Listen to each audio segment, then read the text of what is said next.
दिवाळीनिमित्त बाजारात आलेल्या वेगवेगळ्या मिठाईंची चव तुम्ही चाखली असेल।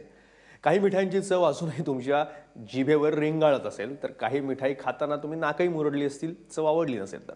मात्र आता तुम्हाला एका अशा जगावेगळ्या मिठाईच्या दुकानात घेऊन जाणार आहोत, जिथल्या मिठाईचा स्वाद घेणं ही इच्छा असली तरी सबके बस की बात नाहीये।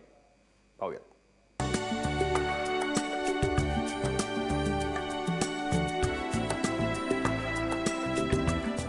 ही मिठाई पाहिल्यानंतर चाखण्याचा मोह झाला नाही तरच नवल।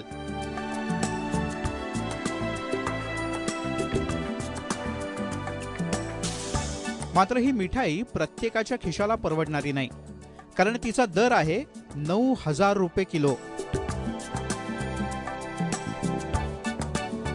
आतापर्यंतची महाराष्ट्रातली ही सगळ्यात महाग मिठाई असल्याचा दावा दुकानदारानं केलाय।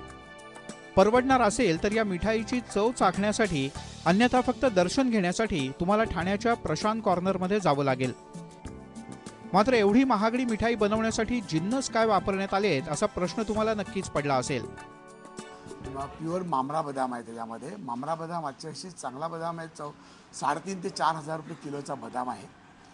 पिशोरी पिस्ता म्हणून जो येतो, तो जो इराणमधून येतो, तो पिस्ता आहे याच्यामध्ये। तो पिस्ता 2,500 रुपये किलोचा पिस्ता आहे, पिशोरी पिस्ता। त्याच्यानंतर प्युअर केशर आहे, आपला इंडियन केशर आहे, काश्मीरमधला केशर आहे।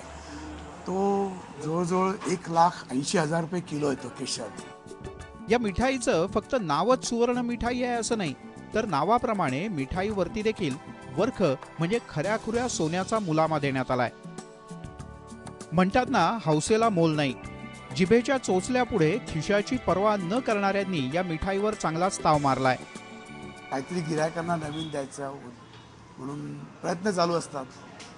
तर आम्ही म्हटलं एकदा करून बघूया, नवीन मिठाई महाग जाईल का, पण काही नाही, लोकांनी इझिली घेतली। ज्यांना क्वालिटी माहिती आहे का, ज्यांना आवड आहे खाण्याची, अशा लोकांनी भरभरून घेतली। आता फेस्टिवल सीझन आहे आणि शेवटी आपल्याला जर काही वेगळं घ्यायचं असेल तर आपण त्यासाठी पे करायलाच पाहिजे। पैशाचं, मी तर असं म्हणेन, पैशाचं योग्य मोल यामध्ये मिळेल। आपण बाकीच्या मिठाया नेहमीच घेत असतो। आणि डेंटिस्ट असूनही मी म्हणेन की डेफिनेटली या मिठाया खा तुम्ही, असं आहे। इथली सुवर्ण मिठाई टेस्ट केली आणि ती दिसायला पण छान दिसते आणि चवीला पण चांगली आहे। किंमत थोडी जास्त असली तरी कोणाला गिफ्ट करायला वगैरे फारच सुंदर आहे।